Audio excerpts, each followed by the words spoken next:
Welcome to Epic! They give you cavities.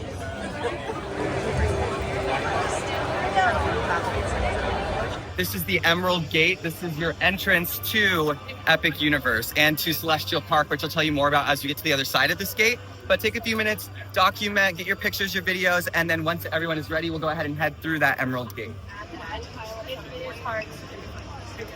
Absolutely, yeah. So it's gonna be one just on the other side.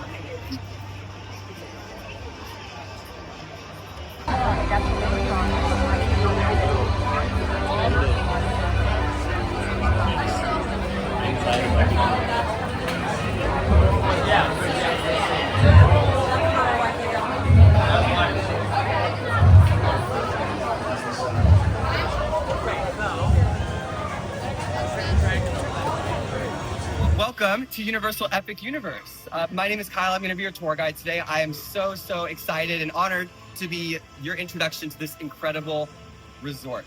Today we are making history and I'm so excited to share it with you. Right off the bat, we are going to start the day with a show. Probably my personal favorite, although they're both so amazing. And I'm going to tell you what that show is here in just a little bit. But as you enter through that Emerald Gate, which we've already done, this is our first portal. The idea of Epic Universe is that you are transported from via this portal by using cosmic energy from the universe to this new world, this garden world called Celestial Park. Now, this is a hub where travelers from different universes come and meet and tell stories of their travels, and then they will use that cosmic energy to travel via 4 other portals to unique worlds. And so we're going to go ahead to our second portal now, which is going to take us to our next world, which is a surprise. All right. All right, go ahead and follow me straight down this way. Again, if you have any medical conditions you want me to be aware of, just peep in my ear at some point, okay? Go right this way.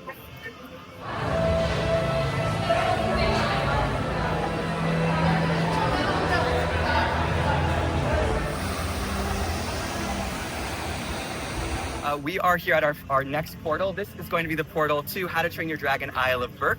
Now, this portal is, of course, very reminiscent of what you're about to be transported into, which is this Viking clan. This utopia is this area where Vikings and dragons have learned to work and live in harmony, which they didn't always do. They used to actually hunt dragons, these Vikings, the hooligan Viking clan. But with the help of Hiccup, this young boy, he was able to show his family and his clan through ingenuity and compassion that they can really work together and use their common strengths and to have a utopia. And that's what you're going to be transported into right now. Each portal will have an inscription on it. This one says, "We, my friends, have dragons." So let's go see these amazing, beautiful creatures, right?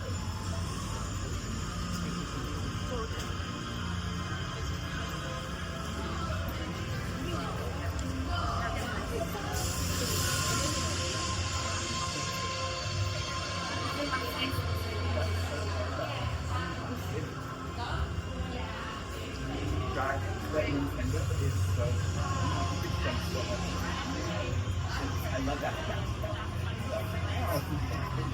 Yeah, I get that. Live in Dark Universe as a monster lover, I love that. All right, so we do have to get to our show. We are going to be seeing a show here. So I know this is a really awesome moment that you want to capture. So we're going to make sure to come back right before we exit this world. We are going to spend some time here right after the show, okay? So we are going to go ahead and start making our way to the theater, and then we'll come back here to get some content here. All right, right this way.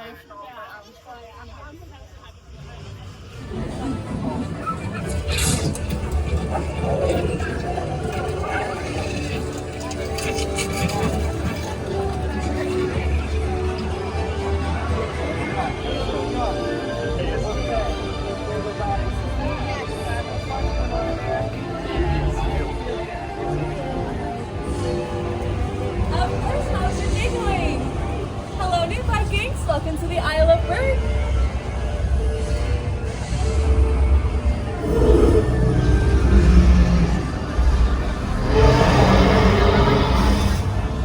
I'm going to go ahead and introduce you to this next attraction, which is an incredible show. This is going to be the Untrainable Dragon, Chief Hiccup Horrendous Haddock III.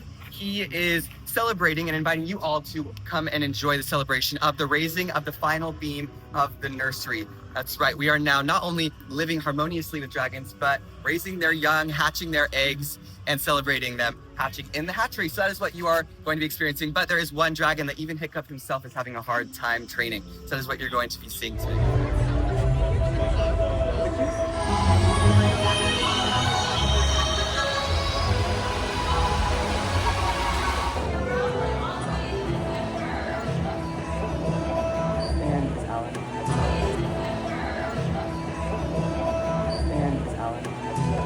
So that was the Untrainable Dragon. If you have any more questions about that show, let me know. As I mentioned when we were getting ready for the show, we are now going to head right over to another world. I know we're kind of world jumping right now. We'll come back here and spend more time later. We're going to go over to the Wizarding World of Harry Potter, the Ministry of Magic. All right this way.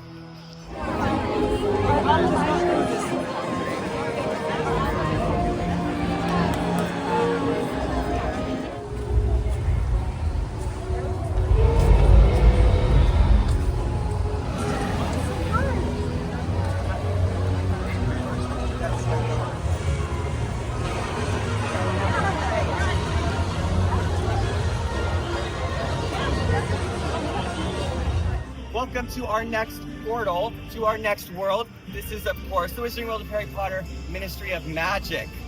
Now, this portal, the inscription, "For in dreams we enter a world that is entirely our own," a quote by none other than Albus Dumbledore. We are entering into 1920s magical Paris. Now, not right away. At first, we'll just be going back in time to 1920s Paris, and I will let you know when that shift changes from the non-magic world to the magic world. This portal is one of my favorites because on one side we see wands from the original Harry Potter franchise. Starting at the bottom, we have Voldemort, and then we have Ron, Hermione, and Harry Potter. On the right, we have at the bottom the wands Grindelwald, and then we have Queenie, Tina, and Newt Scamander. Now at that middle top section, you will see a time turner. Time is a huge theme in this world, as you will soon see. We're going to do some time hopping. Of course, going first into 1920s, and then we'll see where we go from there. Keep that in mind. You'll hear that ticking of the time turner as you walk in. All the way at the top, you'll see the Elder Wand. Fun fact, there is a little lightning rod at the tip of that. So you will all be very happy to know that that will be an amazing picture. Good luck. May the odds be ever in your favor to be the first one to get that photo. We are going to now head through this portal and go back into 1920s Paris. Let's do it.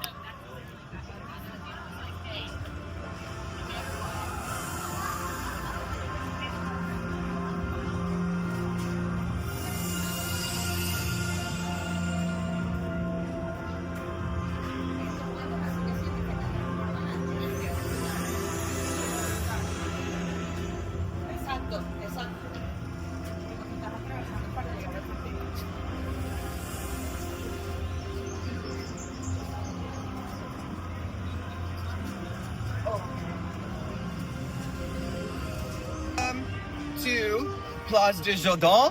Now this is still the non-magical world here in 1920s Paris. My favorite part is the detailing of the bike tracks in the cement. Now get ready for the most beautiful reveal as you make your way through this arch. There's a stark contrast of the kind of earth tones to the bright, colorful tones that are going to introduce you to 1920s magical Paris through this archway. Follow me right this way.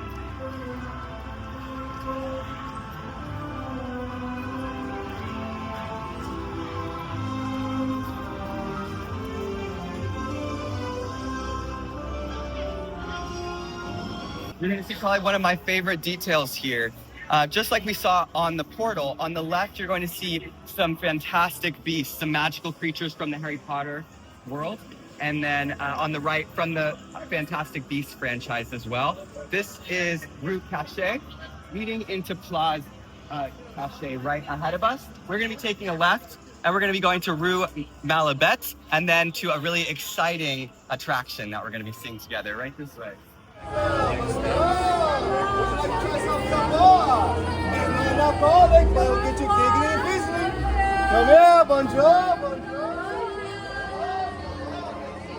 We passed, of course, some pretty amazing magical creatures that I'm going to show you and give you a full tour of this world after we go into this ride, because I want to put you on it. Welcome to Harry Potter and the Battle at the Ministry. I mentioned that in this world, Ministry of Magic, we are going to be playing with the concept of time very heavily here, so keep that in mind. That time turner is really ticking for us as we're in 1920s. Now we're going to do a jump forward in time as we make our way through the Metro Flu station. If you're all familiar with Flu Powder, the Flu network, kind of like a subway system, so to speak, for the wizarding world. We are going to take a little trip through time from 1920s to the 1990s. Now this is going to be taking place right after the fall of Voldemort. We're not afraid of saying his name anymore, people. And Dolores Umbridge has also fallen. We're all here to watch that trial. I am very excited personally to see that trial. Now, as it turns out though, she is going to make a run for it, break out, and try to get that time turner and go back in time to when Voldemort reigns supreme. And so we are going to help that golden trio, Harry Potter, Ron Weasley, Hermione Granger, and more to stop her from doing that. Now this ride, this is going to be my first time experiencing this as well. So thank you for sharing this moment with me. Very excited, as I'm sure you are. Now this ride, if you are prone to motion sickness, dizziness, although again, I have not experienced it myself, I've been told this might be one of our top 4 nausea inducing. So my pro tip, as someone who does get motion sick with screens, close your eyes if you start to feel nauseous, all right? This is going to be, if you are familiar with other parks, from what I've been told, the best way to describe it is kind of a hybrid between Spider-Man, Islands of Adventure, and Rise of the Resistance over down the road for the mouse. So combine those, it's going to be a bit of a motion simulator. It's going to look like Tower of Terror. It's going to be kind of hoppy in motion, and it's going to utilize screens as well as animatronics and live props that are interacting with those screens. So I'm very excited to see this with you. You might even see an original character, Dolores Umbridge's house elf. This is not a character that was in the franchise at all, something that we got to create, which is very exciting, named Higgledy. All right, so we're going to make our way through the Metro Flu system, and we are going to walk the queue together, okay? This beautiful creation that we have made. Welcome to the Ministry of Magic. Right this way, everyone.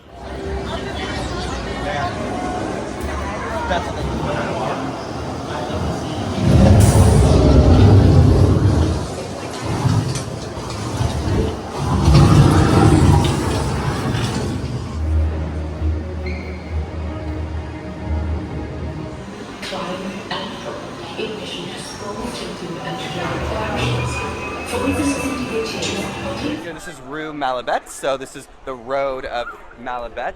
There's going to be different wand magic spots, like you can see over there. There's a pretty heavily water, a heavy water one over there. There's a huge splash zone there where you can do wand magic.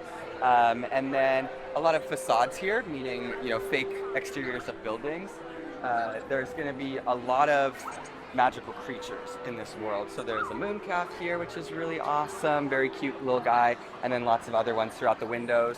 Gift shop there, which is the exit of the Ministry ride. Go right. Cider Mark, that looks like the big thing. This is Café de la Sirène, which is one of our 2 dining establishments here, right across from our butterbeer cart. And it's French cafe inspired, so French cuisine. And really all of the food locations in Epic Universe, with the exception of 2, are order to table, which is really nice. So you'll go in, it's basically quick service. You set at a table order on your phone, on the app, and then it'll be brought to your table. So that is going to be an example here. This is our sweet shop here. Of course, we have to have that in our wizarding world. It's called Caramel, which I think is pretty perfect for that. There's a gift shop over there on the corner. One of the main areas that will be good to note is Cosme Akajar. This is our wand maker here in Paris, so think Ollivander, but rather than the wand choosing the wizard like Ollivander thinks, Cosme Akajar, she actually believes that the wizard chooses the wand. So she encourages you to purchase many wands to match your outfits, to match your hairstyle. She's very much about fashion and getting the wand that you like because of the aesthetic of it. So would we ever be able to meet her on the streets here? You actually can. At least as of right now, she has been seen wandering the streets. Okay. So that's a pretty cool thing to see. Yeah. Yeah. Oh, there's some people right there, some students. Yeah, you can see 3 students wandering as well. You have 3 students, one from on the left there, Bobaton Academy, the wizarding school here in Paris. And then in the middle, you can see that girl with the red. She is from Ilvermorny, the American Wizarding School, and then of course Hufflepuff on the right there, Hogwarts School of Witchcraft and Wizardry. Is there a band somewhere in here? There is. They perform right here. in the Plaza Cache, and they'll be performing kind of sporadically throughout the day, a little pop-up show, which is really fun. This is Rue de Fürstenberg, which leads into Place de Fürstenberg, and right over there in the centerpiece, that is the portal, the kind of magical transport to the Ministry of Magic in Paris, which is not something that we do now, but you know, who knows in the future. But that is how you would travel to the Ministry in Paris. I heard there's a portrait around here somewhere you can talk to. There is, yeah, we're making our way there. Yeah, cool. The only other actual shop that you can go into is this bar here, which is Bar Moonshine. I really love it in there because you can see flags from the different Quidditch teams from America. So every state has its own Quidditch team. So I'm from Washington State originally, so it was cool to see the Washington flag and their Washington Quidditch team. I love that. So this is Quartier de Nicolas Flamel. So think Nocturne Alley. This is where the Dark Wizards hang out. This is where followers of Grindelwald have been seen. This is Le Gobelet Noir, which is our second eating establishment here in the Ministry. And you know, like I said, Dark Wizards have been known to hang out there, followers of Grindelwald. That is going to be that portrait there of Cassandra Trelawney. That last name Trelawney might sound familiar.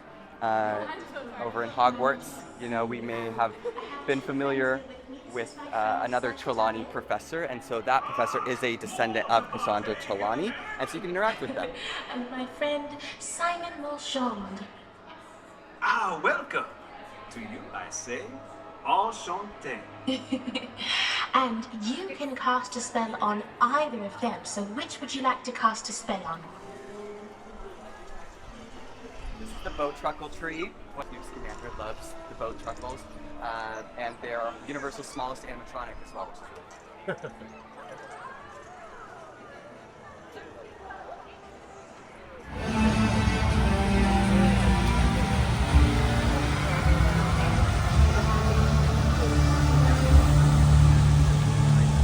You're going to see a lot of really beautiful water spectacles here, right in front of the Universal Helios Grand Hotel, our first in-park hotel, which is really, really exciting for our guests. You'll also see 4 more bodies of water, which we already passed earlier this morning. All the way at the front, when you first enter in the Court of the Moon, where you see that statue of Luna, you have the Chaos Rivers, which flow down into 2 more large pools. And then there'll be Neptune's pool flowing into Aquarius. And then right over there by the carousel, you'll have another one, Orion, and then this final beautiful one, the Cosmos. Now we are in the Court of the Sun, where you can see the sun god Apollo. Go ahead and continue down this way. All right, everyone, welcome to our lunch. We are at Oaken Star Tavern. This is actually kind of one of my favorite stories that we've created. Attached to this restaurant is a bar called the Plastered Owl. And the reason it's called that is because the story goes that, not so long ago, an owl was celebrating his birthday with his friends in the woods. He got a little tipsy, a little plastered, and he fell down a hollow tree, and his friends followed him. The dapper deer, the witty wolf, the rambling raccoon, and they all landed here in Celestial Park. And they've made home here. So we're gonna get you in here into our barbecue eating restaurant, the Oaken Star Tavern. And then I'm gonna give you an hour. I'm going to come back here at 2 o'clock, see how we're doing. If we're all ready, we'll step on off and continue our way to our next world. You guys ready? I'll break out the training start.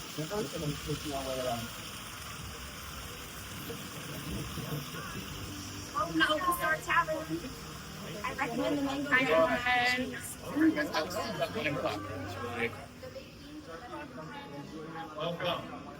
So that banana pudding and mango bread is pretty popular.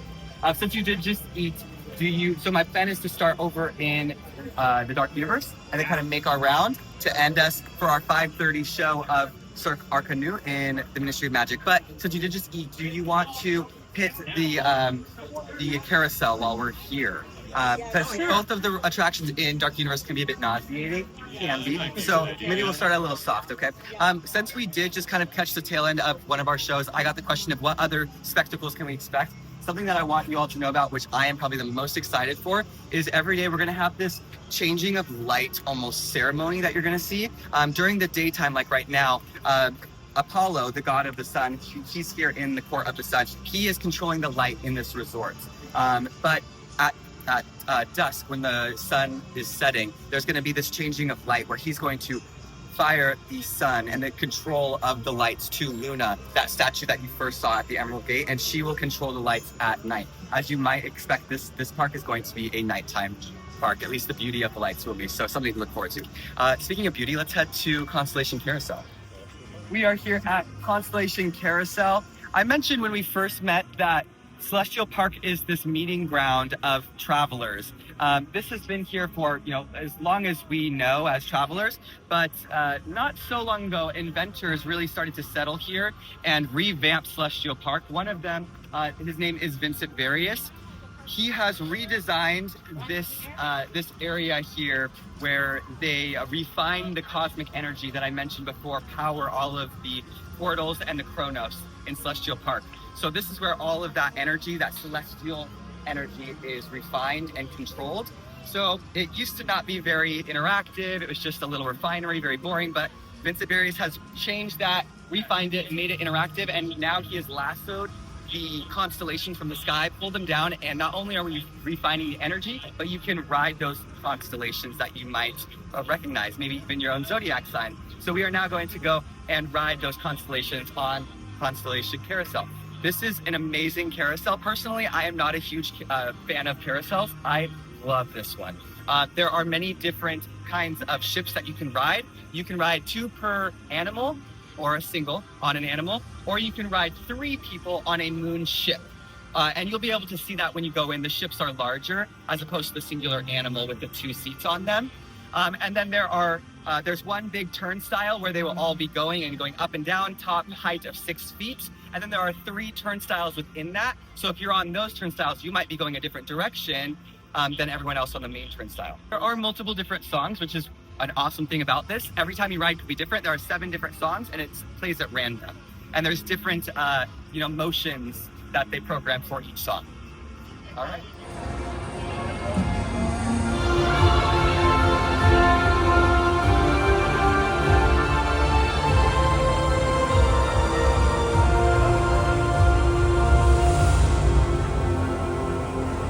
Welcome to our next portal. This is Dark Universe. Universal, as a company, we are the home of monster movies. We really created the genre of horror. And so we, for the first time, are really creating an entire section of our theme park dedicated to these classic Universal monsters and bringing them back to life with "It's alive, it's alive." One of our most iconic phrases in our company, I think, in my opinion at least. If you look up, it's a really great segue and foreshadowing to what you're about to see. Oftentimes you'll see all of what you're seeing up there lit up with electricity powered by the Chronos.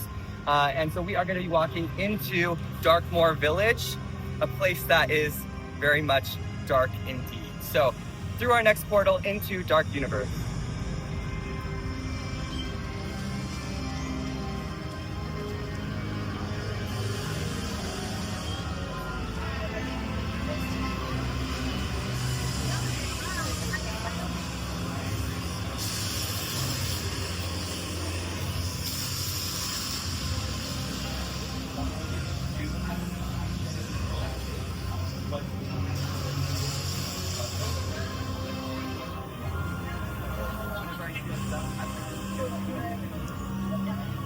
Take note of the Frankenstein catacombs as you walk in to your left.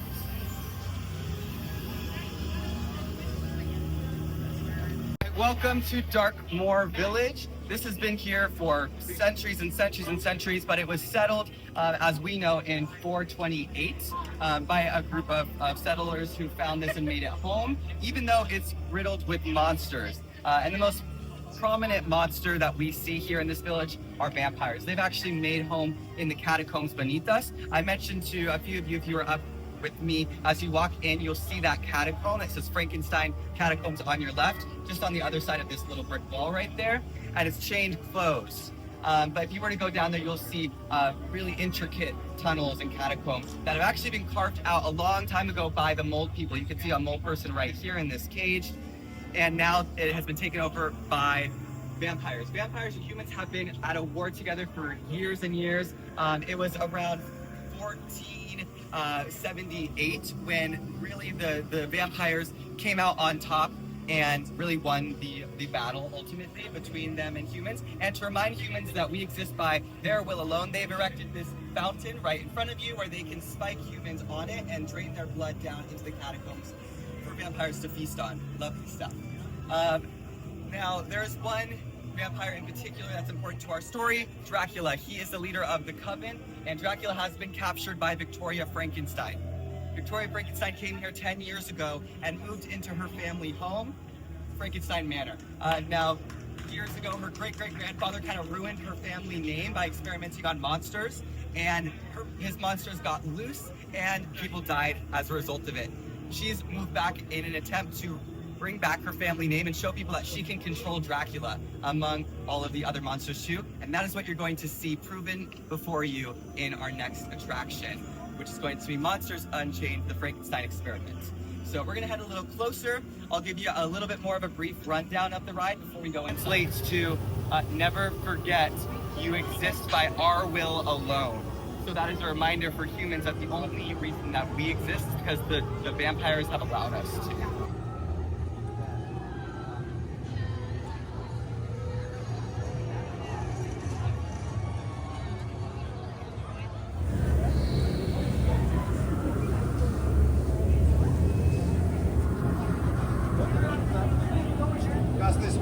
And so we are trying to get away from them and watch as she tries to recapture all of them. Now, if you are familiar with the ride Harry Potter and the Forbidden Journey in Islands of Adventure, very similar to that.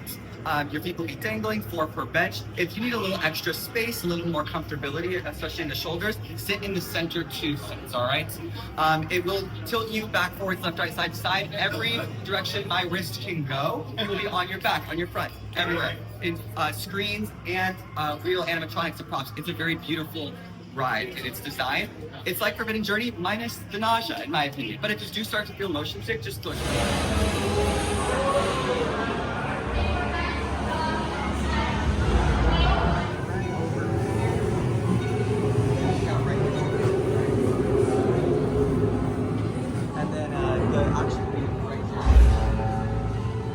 This is just the emergency feature. Function! According to plan. He is the key to our most exciting experiment.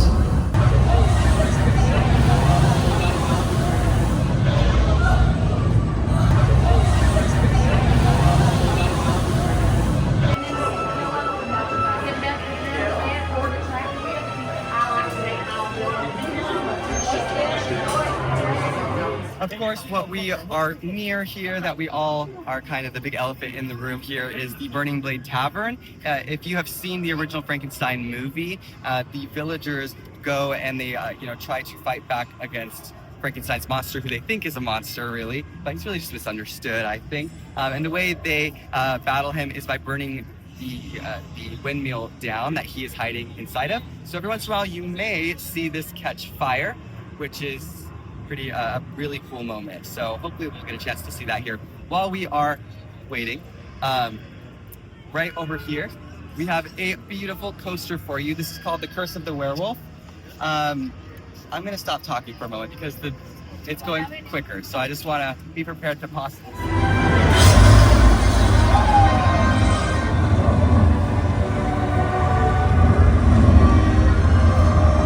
Awesome moments that we've created in Epic Universe, and there are definitely more to come for you to see for sure.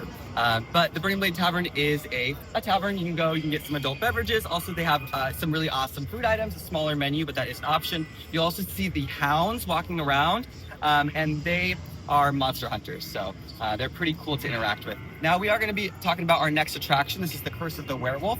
Another group that has come and settled here in Darkmoor Village. They are a group of mystics, and they are led by a seer called the Maleva. And the Maleva, she has the ability to see who has the mark of the werewolf. And if you're marked with the werewolf curse, and symbol, then you definitely will be becoming a werewolf yourself. And the goal for today is to make sure everyone leaves this attraction without having one of those marks. But the odds are not stacked in your favor because we were invited to go out into the woods with the group of mystics and help to protect Darkmoor from this group of werewolves that have been running free in the wilderness. And you will be experiencing the sensation of turning into a werewolf. Emphasis on turning because this is a free turning coaster, top speed of 37 miles an hour. There are multiple what we call gondolas or vehicles that sit 4 per vehicle, 2 and then 2 back to back. And you will be spinning a different amount than the people in the vehicle next to you or across from you. So just be prepared to spin either a lot or a little in this. It is random. There's no way to really control that. And then there will be some, backwards movement, and especially if you spin a lot, maybe even more backwards movement. So this could be a not too intense coaster or a very intense one for you. So that is up to you if you want to participate in that.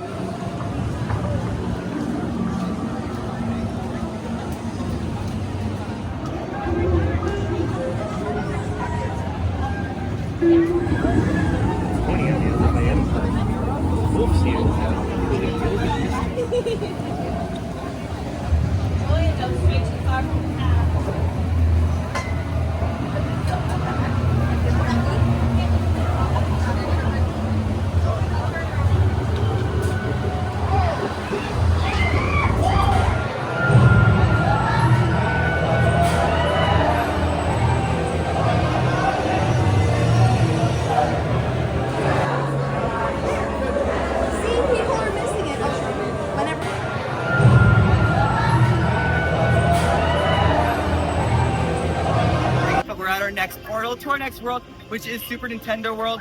This has definitely become one of my favorites. We've really created a world where you can jump into the video games that we know and love from childhood and adulthood. Let's be honest, these are so fun and nostalgic.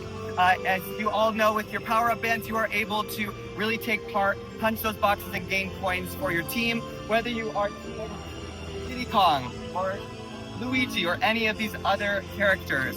You can add coins to your team. We have Here We Go as our inscription on the portal, and now we are going to head through that iconic green tube, that pipe that's going to take us up into Princess Peach's castle.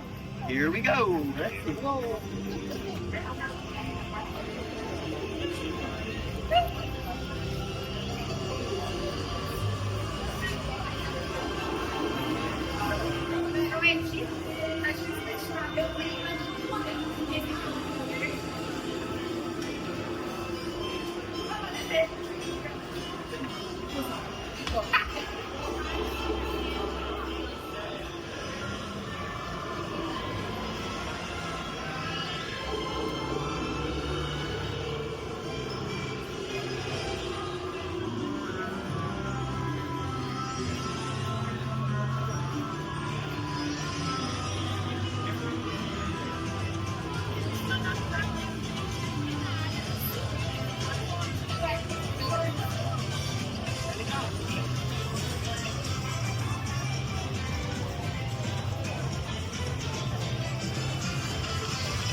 Whether or not you have the power-up bands, it is interactive. You can punch those boxes. If you have the power-up bands, every box you punch and every minigame you play allows you to accumulate coins for your team's overall total. At the end of the day, you can go on the app and see what team has won for that day. So definitely go team go. But let's talk about this next attraction. This is going to be Mario Kart Bowser's Challenge. You are all now recruited to Team Mario, and we are going to be battling against Team Bowser. In Mario Kart, who here has played Mario Kart in their life? Well, now you're really going to be right in the middle of it on your vehicle. Now, there are some tips and tricks, and I want to tell you a bit about how this ride works and functions. We're going to go down backstage. I'm going to get you visors, and these are adjustable to fit your head. If you're like me, you're going to want to loosen that bad boy all the way up because I got a really big head. But you can loosen it or tighten it up to fit you. Once you sit on your vehicle, you'll pull the lap bar down and there will be goggles on your lap bar. You will magnetically attach that to your visor and they will use augmented reality to allow you to see your opponents and your team. So you're going to be using your head to aim at Team Bowser. So you're going to steer like this and then use your head to aim. So if you see Team Bowser on your left, you'll look at them and you'll press either of the buttons on your steering wheel. And you will blast them with hookah shells. To see your inventory of shells and to see your points, your score, look down like this. And you will see it pop up, okay? Look down. You will also see arrows pointing to the right and the left occasionally. When you see that, if you see it point to the right, turn to the right. You see it turn to the left, turn to the left. So we are going to be going in now. The ride itself is not very fast. If you are feeling a little nauseous, you can always participate in this without attaching your goggles.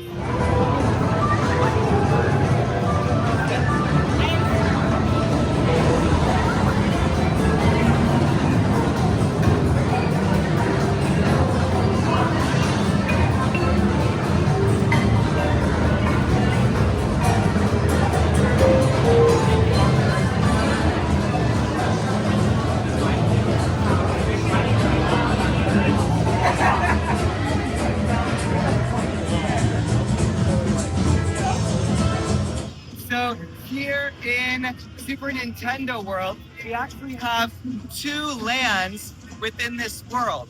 We were just in that Super Mario Brothers kind of land, and now we're in Donkey Kong Country, where we're gonna find Donkey Kong, Diddy Kong, and many of their other friends. You guys are gonna be now going and experiencing minecart madness. You can see that kind of happening all around us. This track kind of covers this whole area.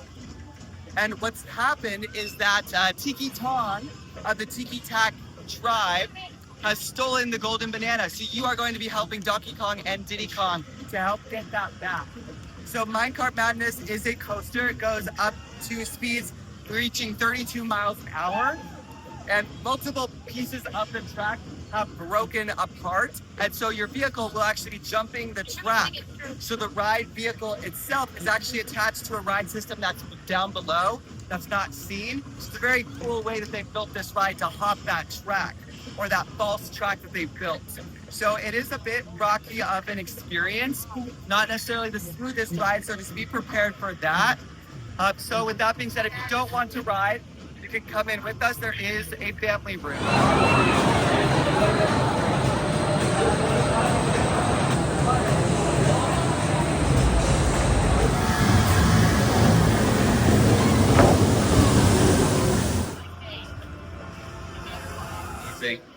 This is Circus Arcanus, Les Animaux Fantastiques. And so this is a circus show. Ringmaster Skender, he has brought his traveling circus all over, and now he has set up camp here in magical Paris. And since the release of Newt Scamander's book, Fantastic Beasts and Where to Find Them, people's views on, keeping capture of these natural creatures has gone downhill. So Newt Scamander has taken all of Ringmaster Skender's magical beasts from his circus, which I think is probably for the best. But Ringmaster Skender does not agree. He is trying to capture Newt Scamander's suitcase. If you're not familiar with the Fantastic Beasts story and Newt Scamander, his suitcase, it's very magical. It's huge on the inside, and he can store and hold magical beasts inside in their own environments, where they have tons of room to roam free naturally in their natural habitats. But as I said, Ringmaster Skender is trying to steal that suitcase. So you're going to see if he is successful in that. He's going to enlist the help of a nomad, someone with non-magical abilities, Gwendolyn, and she's going to help him to do that. And we'll see how that ends for him. So it's a really awesome show. It is broken up into two halves. The first is 7 minutes. It's going to be standing. Now this might be considered what you might think of as a pre-show. After that, we're going to be moving in. We'll go in first to get our VIP seats, and then everyone else for general seating will file in and sit as well. That second half will be 13 minutes, so about 20 minutes total.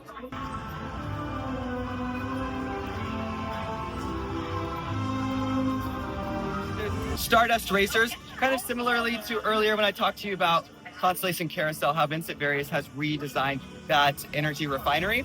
He's also redesigned this old launching pad. Back in the day before we traveled to universes via portals, people traveled via comets. They would actually ride on comets through time and space, and it would blast them off into different planets, but it was very unsafe, unsure way to travel. People would be stuck in foreign worlds, scary lands, and they might be stuck there. So Vinceverius has created this area after portal energy has redesigned the art of travel. And so people can now just use this to simply have fun and race on comets. So you will be racing another team on the back of a comet. This is a dual launch coaster. When's the last time we saw that? Right? Dueling Dragons Dragon Challenge. So it's really exciting to see this again. So you guys will be going on our fastest attraction here in Epic Universe, 62.6 miles an hour. And you can choose your side. You can go on yellow or green. Yellow is Photon and green is Pulsar. Green is known for being just slightly more intense, which is really exciting. They both go the same speed, but you never know who is going to win. And we have multiple moments where you blast off and you can see that other team across the really cool moments. This is our only inverted attraction. There is one upside down, this celestial spin. So yeah, with that being said, we are gonna go through metal detector, so nothing will be in your pockets, phones, wallets, keys, all out. You have to leave all of your devices, of course, in those lockers. Lanyards will come off as well. You can keep watches on and jewelry.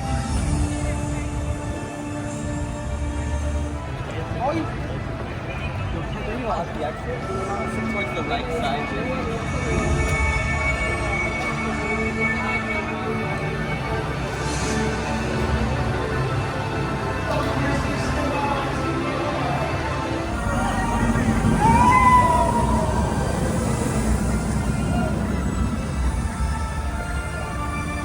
So we've finally made it back to Berk here, and I want to take you on probably one of my favorite rides in Epic, at least thus far. This is Hiccup's Wing Gliders, and our Chief Hiccup Horrendous Haddock III, one of his favorite joys of life is experiencing flight on the back of a dragon, and he wants everyone to be able to experience that, even new Vikings like yourself. So he is a very skilled inventor. And one of the things that he's created is a wing glider. So this allows you to experience the sensation of flying on the back of a dragon without actually having to. So kind of like a practice round, if you want to consider it that way. So he's going to put you on it and then kind of wheel you into his workshop where he's going to put the finishing touches on those last wings on the back. But right before he does that, he likes to make some jokes. You know, he's a funny guy, and Toothless, he's a funny dragon, but he doesn't always get the humor of Hiccup, and he takes one of his jokes too seriously. Hiccup mentions how soon we won't even have to use dragons to fly, and so Toothless, he doesn't take that too kindly, and he launches you off prematurely, and so you guys go on a free-flying coaster flight, so to speak. So this is a coaster. It is a family-friendly coaster. If you're familiar with our rides over at Universal Islands of Adventure, I consider this a step between the Flight of the Hippogriff and Hagrid's Magical Creatures Motorbike Adventure.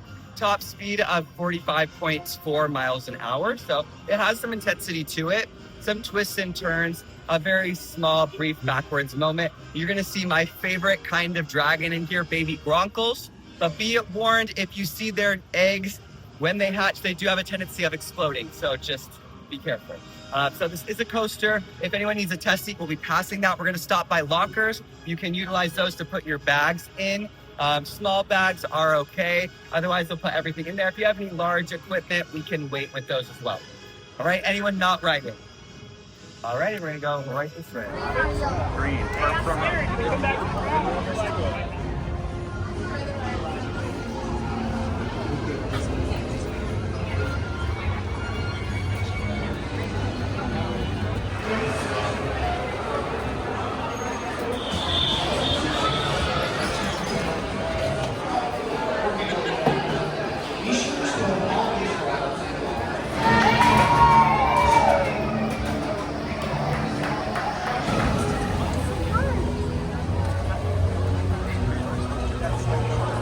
All right, guys, well, that is the end of our VIP tour today. Thank you so much for joining me. It's been a pleasure taking you around Universal Epic Universe for the first time. We really did make history today. Don't forget that the opening day is going to be May 22nd, 2025. So we'll see you again real soon.